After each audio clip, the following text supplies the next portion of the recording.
है, अगर आप एमटेक कर रहे हैं या आप बीटेक के स्टूडेंट भी हैं, फाइनल ईयर, थर्ड ईयर, इन सब में भी प्रोजेक्ट होते हैं, तो आप जिस भी उसके स्टूडेंट हैं और आप प्रोजेक्ट करना चाहते हैं, अब आपको समझ में नहीं आ रहा है कि आप क्या टॉपिक सेलेक्ट करें, तो उसके लिए आपको इन टिप्स को अगर आप फॉलो करेंगे तो आपको इजी रहेगा टॉपिक सेलेक्ट करना और उस पर रिसर्च करना।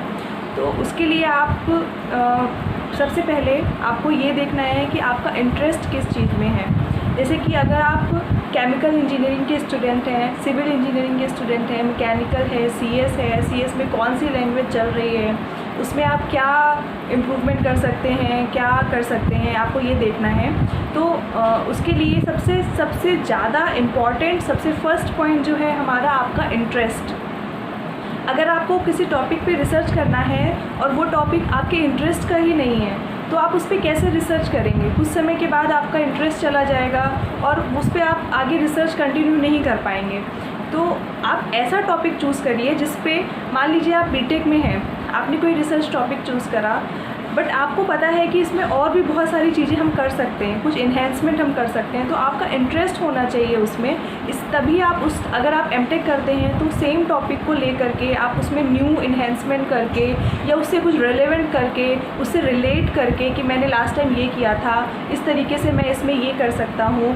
तो इस तरीके से आपको उसमें इंटरेस्ट होना चाहिए, तभी आप स्टेप बाय स्टेप उसमें सोच सकते हैं और तभी आप उसको नेक्स्ट लेवल पर ले जा सकते हैं। तो फर्स्ट पॉइंट हमारा है, किसी भी रिसर्च टॉपिक को चूज़ करने के लिए इंटरेस्ट बहुत इंपॉर्टेंट है। जैसे कि अगर आप केमिकल इंजीनियरिंग के स्टूडेंट हैं तो आपके पास ऑप्शंस होते हैं, या तो आप सॉफ्टवेयर बेस्ड रिसर्च करिए, जैसे कि कुछ सिमुलेशंस पे कर सकते हैं आप, कुछ सिमुलेशन के डिफरेंट सेटअप बना सकते हैं, उससे कितना आप आउटपुट निकाल रहे हैं, बहुत सारी उसमें चीज़ें होती हैं। तो आप अगर ओल्ड रिसर्च पेपर पढ़ेंगे तो आपको पता चल जाएगा। अगर आपको सॉफ्टवेयर पे इंटरेस्ट है, आपको सॉफ्टवेयर फील्ड में ही काम करना है, तो आप उस बेस पे अपना टॉपिक चूज़ करिए। अगर आपको एक्सपेरिमेंट में इंटरेस्ट है, जो कि मेरा इंटरेस्ट है, तो अगर आपको एक्सपेरिमेंट पे इंटरेस्ट है तो आप उससे रिलेटेड टॉपिक चूज़ करिए। जैसे कि अगर पहले कोई रिसर्च हुई है, प्लास्टिक है मान लीजिए, उसको डिकम्पोज कर रहे हैं, उससे क्या हम नेक्स्ट लेवल पे बना सकते हैं, मान लीजिए कार्बन नैनोट्यूब्स बना सकते हैं,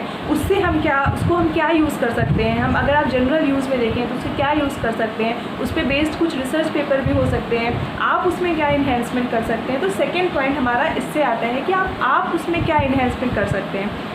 आपने अपने इंटरेस्ट का टॉपिक चूज़ कर लिया, सेकंड आप उसमें क्या कर सकते हैं, आपको उसका बैकग्राउंड पूरा अच्छे से स्टेप बाय स्टेप आपको लेना पड़ेगा। किस किस ईयर में किस रिसर्चर ने क्या क्या उसमें इन्हेंसमेंट किया है, क्या ऐड करा है, क्या क्या चीज़ें उसमें इंक्लूड करके उन्होंने चेक करके देखा है, उसमें क्या एफिशिएंसी मिली है, क्या क्या चीज़ें उसमें मिली हुई हैं। तो सेकेंड पॉइंट आपका यही होता है कि आपको उसका बैकग्राउंड अच्छे से कलेक्ट करना पड़ेगा। अगर आपको उसको बैकग्राउंड के बारे में कुछ भी नॉलेज है तो आपको वो टॉपिक चूज़ करना चाहिए।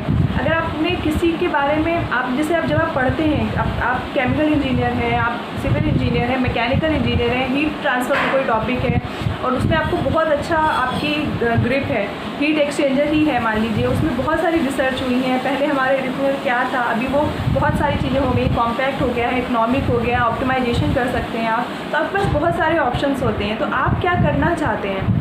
तो एक तो इंटरेस्ट हो गया, दूसरा उसका बैकग्राउंड अगर आपको पता है और आपको पता करने में इंटरेस्ट है, दोनों चीज़ें हैं, तो उसके बेसिस पे आप वो टॉपिक चूज़ करेंगे। उसके बाद आता है कि जब आपने उस टॉपिक को चूज़ कर लिया है तो आप उसको किस लेवल तक करना चाहते हैं रिसर्च। एक होता है कि आप सिर्फ रिसर्च पेपर पब्लिश करना चाहते हैं, आप चाहते हैं कि आपके बहुत सारे रिसर्च पेपर पब्लिश हो जाएं और उससे आप अच्छे इम्पैक्ट फैक्टर में, अच्छे SCI जर्नल में, इंटरनेशनल जर्नल में आप अपना रिसर्च पेपर पब्लिश करना चाहते हैं। एक तो आपका ये एम होता है। और उसके बाद आप मान लीजिए बीटेक में हैं, आपको पता है कि आपको एमटेक करना है, उसके बाद PhD करना है, हो सकता है आप पेटेंट भी कुछ अच्छा करेंगे तो आप पेटेंट भी फाइल करेंगे, कुछ न्यू करेंगे जब आप, तो आपका वो एम है। तो वो एक वो एम होता है। सेकेंड मतलब एम बेस्ड टॉपिक आप चूज़ करिए। सेकेंड आपका होता है कि आप क्या मान लीजिए आपको खुद का कोई आपका फ्यूचर एम है कि आपको बिज़नेस लगाना है, कोई बिज़नेस सेटअप करना है, तो आप खुद का कोई प्रोडक्ट डेवलप करोगे, उस पर बेस्ड आप बिज़नेस करोगे, ऐसा आपका एम है। क्योंकि मेरे साथ कुछ स्कॉलर्स थे जिन्होंने इस एम के साथ पीएचडी ज्वाइन करी थी। मैंने एमटेक किया हुआ है, उन्होंने इस एम के साथ पीएचडी ज्वाइन करी थी, तो उनका बिल्कुल स्पेसिफिक था कि मैं ये करूँगा। उन्होंने जब वो उनका इंटरव्यू हुआ था उस टाइम पे भी उन्होंने बताया था कि मुझे इस तरीके की रिसर्च करनी है जिस पे मैं पेटेंट कर सकूँ और उस पे बेस्ड में आगे प्रोडक्शन कर सकूँ। अगर आपका वो एम है कि आपको उसको कमर्शलाइज़ करना है, स्केल अप करना है, स्मॉल स्केल से लैब स्केल से उसको आपको लार्ज स्केल तक पे सेटअप करना है, तो एक आपके एम बेस्ड पे आप टॉपिक चूज़ कर सकते हैं। उसके बाद अलावा होता है कि आपको रिव्यू पेपर करने हैं। अगर आपको रिव्यू करना है, आपको लगता है कि आपको कुछ टॉपिक्स हैं जो आपको पता है कि इसमें बहुत रिसर्च हुई है, लेकिन कहीं पे भी कंपाइल्ड इन्फॉर्मेशन उसकी नहीं दी हुई है कि मतलब आप जब कर रहे हैं तो आपको क्या क्या प्रॉब्लम्स फेस करनी पड़ी। आपने एक रिसर्च पेपर पढ़ा, उसमें कुछ पढ़ा, इसमें कुछ पढ़ा, बहुत सारी चीज़ें हैं, सेम है बट थोड़ा सा डिफरेंस है, तो आप रिव्यू कर सकते हैं, उनको रिव्यू समरी लिख सकते हैं। जब आप बीटेक में हैं, एमटेक में भी होता है, जब एमटेक में आपको 1-2-3 पेपर करने हैं तो एक आप रिव्यू पेपर भी कर सकते हैं, कई पेपर्स का रिव्यू करके आप बता सकते हैं। तो आपको टॉपिक चूज़ करना है, तो इस तरीके इन सब बातों को आपको ध्यान देना पड़ेगा।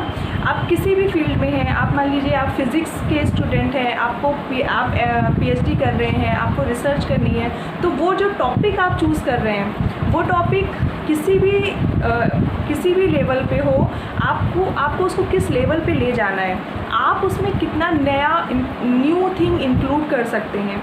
ठीक है, तो ये जो होता है ये मेन पॉइंट्स होते हैं जो आपको टॉपिक चूज़ करने में हेल्प करते हैं।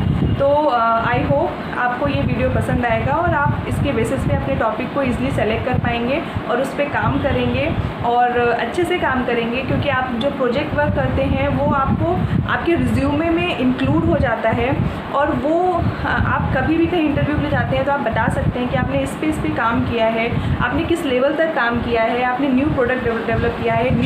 न्यू अगर आप पुराना कुछ भी रिसर्च हुआ है आप उसमें न्यू थोड़ा सा भी इंक्लूड करते हैं तो आपको एक सेल्फ सेटिस्फेक्शन होता है कि हाँ मैंने ये काम किया है। अगर वो रिसर्च पेपर भी उसका पब्लिश हो जाता है तो वो वेल एंड गुड होता है।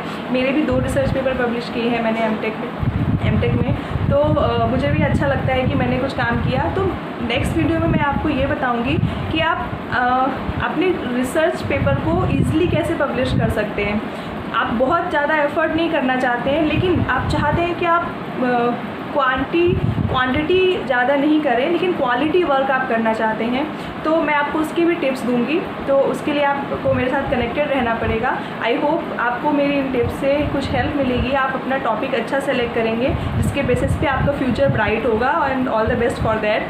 तो I hope you like my video. अगर आपके पास कोई सजेशन है, अगर आपको कोई इन्फॉर्मेशन चाहिए या फिर कोई डिस्कशन चाहिए तो प्लीज़ मुझे कमेंट बॉक्स में दीजिए, मैं उनको पढ़ के अपना नेक्स्ट वीडियो बनाऊंगी। And please like, share and subscribe to my channel and bye bye, take care.